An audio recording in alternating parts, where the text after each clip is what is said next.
Okay, hereby call this business meeting of the Indian Affairs Committee to order. Want to welcome our Vice Chairman, Senator Udall, and of course all of our committee members. We have a number of bills that we'll take up, including S-458, the Native Educator Support Training Act, or the NEST Act, S-691, the Thomasina E. Jordan Indian Tribes of Virginia Federal Recognition Act of 2017, and S-1116, the Indian Community Economic Enhancement Act of 2017, the ICE Act. One amendment's been filed to the NEST Act, and 3 amendments have been filed to the ICE Act, although there'll be some changes to that. Initially, that's the amendments filed. There have been some changes, which we'll talk about in a minute. Previous iterations of all 3 bills before the committee have been the subject of past committee legislative hearings. They all have also been considered and passed by this committee in the last Congress. Senator Tester introduced S-458, the NEST Act, on February 27, 2017. It is co-sponsored by Vice Chairman Udall and also Senator Franken. One amendment has been filed to the NEST Act by Senator Udall. I'll turn to Senator Tester to talk about his bill, I guess, when he arrives. But briefly, the bill is intended to incentivize through scholarships and loan forgiveness educators to serve in Indian communities. It would also provide grants for native language immersion teacher training. Senators Kane and Warner introduced S-691 on March 8, 2017. This bill would extend federal recognition to 6 tribal groups in Virginia. It would also provide a land base for each of them and prohibit gaming. No amendments have been filed for this bill. Senator McCain and I introduced S-1116 on May 11, 2016. This bill would improve economic opportunities for tribes and entrepreneurs in Indian communities through a variety of mechanisms. This bill also has the support of the National Center for American Indian Enterprise Development. This bill is a significant first step in jumpstarting business development and long-range planning for tribes. 3 amendments have been filed for the bill. As I said, that's now modified. But before I turn to the bills, I'm going to ask Vice Chairman Udall for his opening statement. Thank you so much, Mr. Chairman, and good to be here with you and all of the members here today. Today we consider S-458, the Native Educator Support and Training Act. Senator Tester's bill, which I co-sponsored, addresses the current teacher shortage in BIE schools and public schools that serve tribal communities in a number of ways, by providing scholarships, by forgiving student loans, and by supporting professional development. This bill builds on professional workforce models that tribes have asked Congress to champion, programs that embrace a homegrown approach by investing in advanced training for tribal members. Tribes know that supporting Native educator development not only ensures tribal classrooms will be fully staffed now and in the future, but also increases the overall levels of tribal self-determination in education. So I want to extend my thanks to Senators Tester and Franken for joining together with me to advance this bill. I also want to thank Senator Tester for working with me on the amendment I've offered today that addresses another area I'm committed to, early childhood education. This amendment expands the scholarship programs authorized by S-458 to include preschool educators.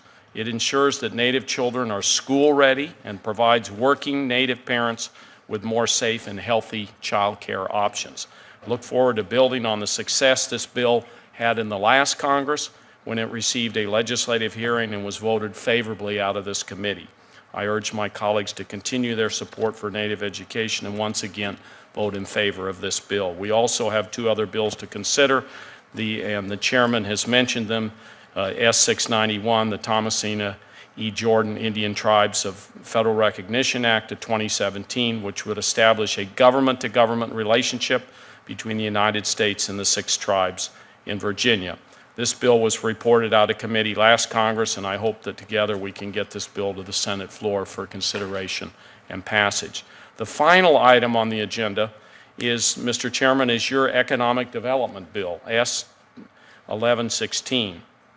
the Indian Communities Economic Enhancement Act. You and I both know that Congress has an important role in helping tribes grow their economies. Both S 1116 and my bill S 607 intend to do just that. So I would like to work with you to get our complementary bills enacted into law, and I thank you, Chairman Holman, for scheduling this business meeting and moving this important business along. Thank you, Vice Chairman Udall, and look forward to working with you on the legislation. And then I would turn to other members for opening statements. Senator Tester. Yeah, thank you, Mr. Chairman. I want to thank you and the ranking member for having this business meeting.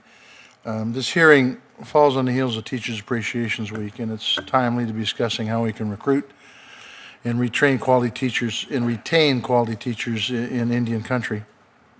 The NEST Act, the Native Educator Support and Training Act, will specifically do several things that I think will help encourage, get more teachers into Indian country. We'll establish scholarships for bachelor or graduate degrees in education.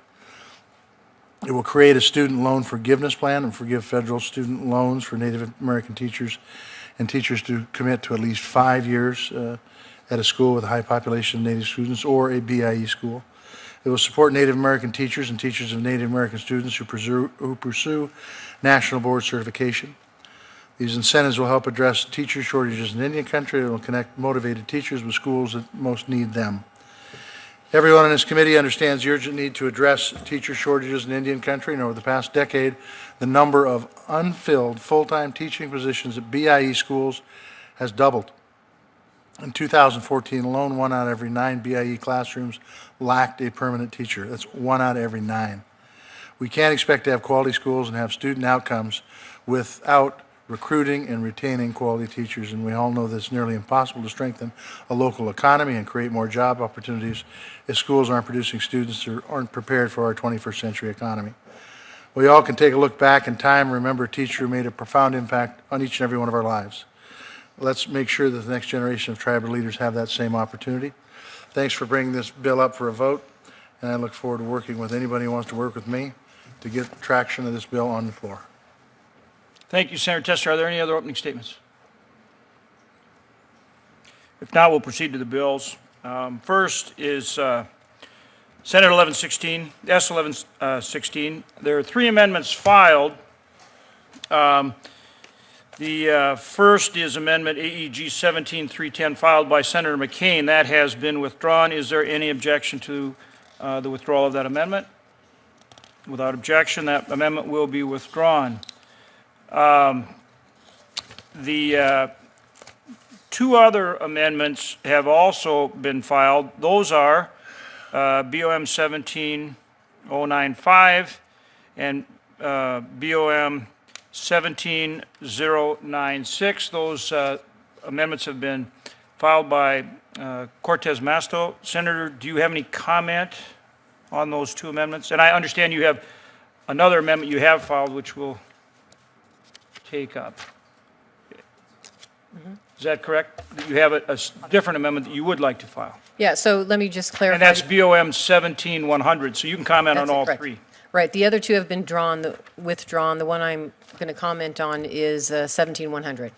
And thank you, Mr. Chairman, for convening this markup today on this important legislation that will support economic development and tourism in our tribal lands. I'm pleased that this committee, on a bipartisan basis, is working together to increase investment and jobs in tribal communities. The amendment I'm offering today is technical in nature and will help to improve this strong legislation. First, the amendment clarifies that our cabinet agencies and the Securities and Exchange Commission can update the accredited investor definition without further statutory changes. Second, the amendment directs agencies to balance capital formation with Indian tribes' ability to withstand investment loss when developing regulations to include tribes as accredited investors, a well-established norm in securities law. This legislation, as you know, opens up $1 trillion market for equity and debt securities to Indian tribes. It's important that we expand tribes' access to capital formation. However, the last time this proposal was considered was in 2007, with commenters to the SEC offering a litany of differing options as to the best way forward. The investment market has changed in the last 10 years, as have opportunities afforded to accredited investors. Given the size and scale of this market, I think it's important that Congress provide just a bit more direction to the SEC as to the guideposts they should consider when implementing this legislation. I look forward to continuing to work with Chairman and members of this committee on this legislation and other proposals to increase investment in tribal communities. Thank you again. Thank you, Senator. The two amendments previously filed will be withdrawn without objection. And then as far as the amendment BOM 17100, which you have filed under our committee rules, the amendment will require the concurrence of both the chairman and the vice chairmans. Vice Chairman Udall, do you concur in allowing this amendment to be considered? Yes. I concur as well. Senator Cortez Masto, I want to thank you for working with us on this legislation. Appreciate it very much in the way you've approached it. Okay, so we have, do I have a motion to consider amendment number BOM 17100? So moved. Is there a second? There is. All those in favor of the amendment signify by saying aye. Aye. Opposed, say nay. Amendment is passed. Okay, now do I have a motion to consider the bill S 1116 as amended? So moved. Is there a second? Been moved and seconded. Is there any discussion? All right, all those in favor signify by saying aye. Aye. Opposed, say nay. Motion carries. All right, we'll now turn to S 458, which has one amendment to consider. That would be Amendment BOM 17087, followed by Vice Chairman Udall. Do I have a motion to consider? Well, first, do you have any comment, Vice Chairman? Just briefly here, and thank you, Mr. Chairman, and thanks, Senator Tester. Teacher recruitment and retention is a major issue for schools across the country, both native and non-native alike. For example, in my home state of New Mexico, teacher turnout is a very serious problem. We have the second highest rate of teacher turnover in the nation, 23%. Supporting native teacher recruitment is more than just an investment in workforce development. It tells us in a concrete way to help close the achievement gap for native students. Unfortunately, the national data suggests that this achievement gap starts well before native students enter elementary school. In fact, the Department of Education recently found that native kindergartners are more likely to be held back than any other peer group. Yet, access to quality early childhood development programs in Indian country remains hit or miss. Recent estimates suggest only 44% of American Indian and Alaska Native children are enrolled in a preschool program. This means that many Native students are missing out on key educational opportunities. I would submit the rest of my statement on this for the record, because I know we need to move along here, but I very much want to thank Senator Tester for introducing the Nest Act and thank him for working with me on this Native Preschool Educators Amendment, and also recognize several people that are here from New Mexico that work with tribes that are key in this preschool effort. Governor Chivarria from the Santa Clara Pueblo is here, Governor Paul Torres from Isleta Pueblo, and I believe there are a couple of Navajo Council delegates, Delegate Yazzie and several others in the audience, and just recognize him. And thank you, Senator Tester, very much for your accommodation and work on this. All right, now we'll vote on the amendment. Do I have let's see, we did get a motion and a second. So at this point, is there any further discussion? Okay, all those in favor of the amendment signify by saying aye. Aye. Opposed, say nay. The amendment is carried. Now we will consider the bill S 458 Mr. Chairman. as amended. Senator Langford. Yeah, is it appropriate to be able to have a quick colloquy with Senator Tester on this?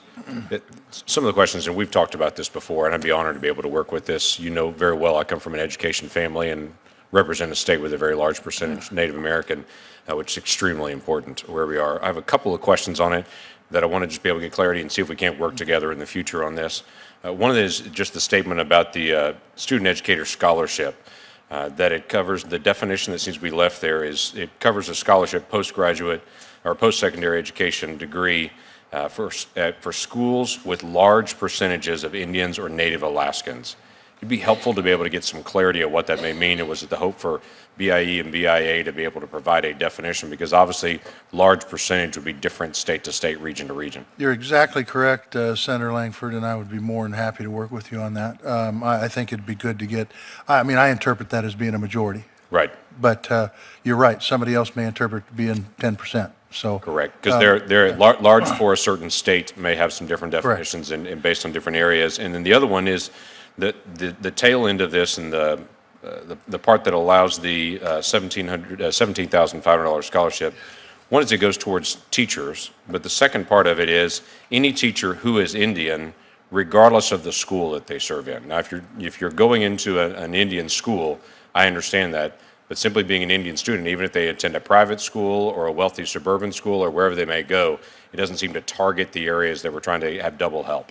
I got you. So that'd be an area I'd love to be able to work with you on, be able to figure out how do we actually make this work to make sure we're actually targeting Indian education as well, not just any Indian student, regardless of where they may teach in whatever district it may be. Don't have a problem with that either, Senator Langford, and appreciate those concerns, appreciate you bringing them up, and we'll be more than happy. Those are not killer issues on either front, so I think we can find a sweet spot. Great, thanks, we'll work together on it. Yep. All right, at this time, I'd ask if I have a motion to consider the bill as amended. So moved. Is there a second? Been moved and seconded. Is there any further discussion?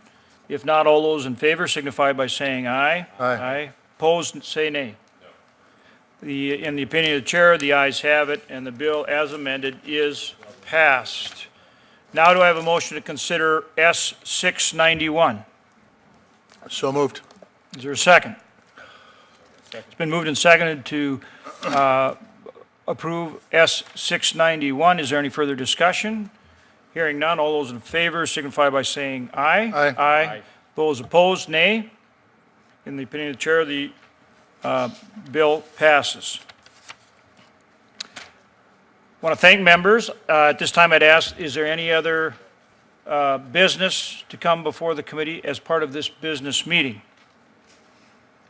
If not, I ask unanimous consent that staff be allowed to make technical and conforming changes. There being no objections or further business before the committee, this meeting is adjourned.